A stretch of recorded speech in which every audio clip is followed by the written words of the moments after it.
ยังได้ยังได้ยังได้ใหญ่เลยล่ะโอ้ตัวปลาอย่างนี้ปลาต่อมันโดดให้เนาะโอ้สบายดีทุกคนไม่ได้เฮาก็จะพากันไปเอาปลาอยู่หนองทุกคนไม่ได้เฮากันมากับทีมงานคือเก้าเนาะเอาต้มคนหากินพี่น้องเลยวันนี้เฮาก็เอาเต็มทางนี่ก็พอเนาะแล้วก็ที่สำคัญเฮาก็มีอันทางยังซีบไปพร้อมเนาะไปน้อยออกมาไปพาลูกพาหลานไปบรรยากาศยามแรงได้ตอนเข้ามานี่ประมาณ4 โมงนี่ย่างไปทางหน้าไหมย่างไปทางหน้าไว้บ้านสีไทยไว้บรรยากาศด้วยบ้านให้บ้านสวนเนาะนี่ไปลงเอาป่าอยู่หนองเด้อนี่คนนี่ป่าน้อยใส่ไก่นะไก่ใส่อยู่ไหนเนาะไปไอ้อ้วนเยอะพี่ใส่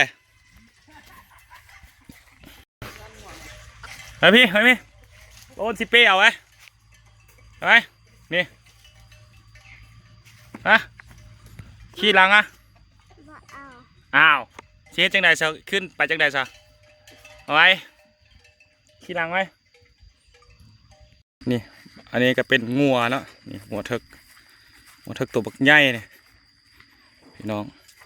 อุดมสมบูรณ์เนาะมีสวนนักม่วงมีท้องนาครบสุดพี่น้องงัวงงนะมึงว่าจะไปยังไงแล้วเขาก็มาห่อแล้วเนาะหนองเนี่ยหนองสระตัวนี้เนาะนี่พี่น้องหนองใหญ่ๆนี่แหละ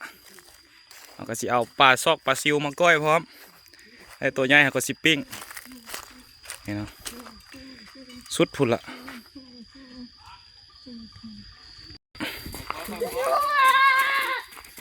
มันสู้วะนี่เนาะอันนี้เป็นเจ้าของบ้านเนาะนี่เอาสิเอาปลาซิวก้อยไปพูดไหมฮอนอยู่นี่ฮอนไปน้อยไปพูดหาไอ้มอนพูดติดใจเด็กๆเนาะเด็กๆมักเล่นขี้ตมมักงมพูดเนาะนายพานเนาะ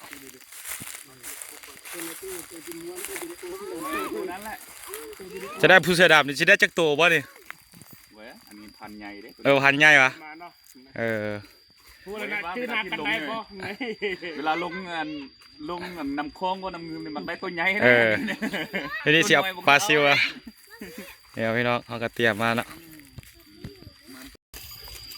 ใช่ละเฮาก็คือจะใส่มองเวียดพร้อมเนาะเอา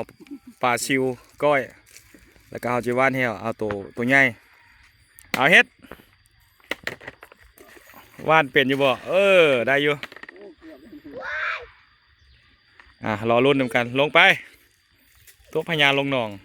ลงก็สั่งลงนะครัมันยักสันเนาะโดดเลยนะโอ้ไปยัง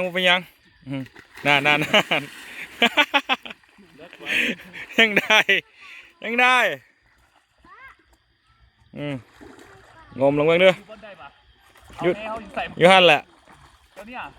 นั่นแหละดำเลยเห็นแล้วยังมีปลาปอเราลุ้นน้ำกัดเด้อพี่น้องเด้อที่ได้หลายเลยน้อยเด็กๆเบิ่งป่าเด้อตู้ลงมาไหมได้หรอวะแค่เย็นยิ้มเน่บ่มีมันบ่ยุบวันนี้นะรุ่นเหมือนกันบ่มีเนาะงานเท่ากับชีถ้าเก็บเปล่าเนาะบัดน้อยเนาะมันเนาะพี่ทั้งเทิงพี่เนาะบ่ลงเด้ลูกโอ้อันนี้นี่มอนเบิ่งเหือออกแท้โอ้ยตกเด้ตกลงน้ำเด้ไม่เห็นว่าพ่อตกฮะขึ้นมา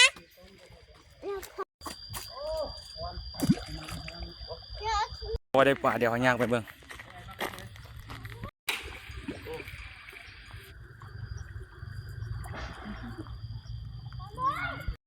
ยังได้โอ้ยังได้อุ้ม2คนนะ ใหญ่เลยล่ะเป็นปลาสองมือวะโอ้พี่น้องตกใหญ่เลยโอ้ตัวปลาอย่างนี้ ปลาจีน จะปลาสองมือวะนะ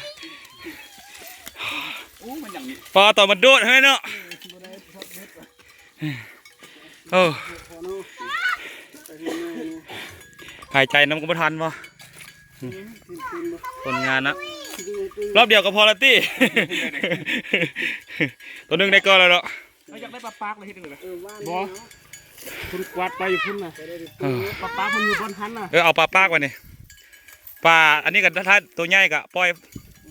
ให้มันเป็นดันแม่พ่อน้องนี่เนาะ ชาวสกินทุกคน คักบ่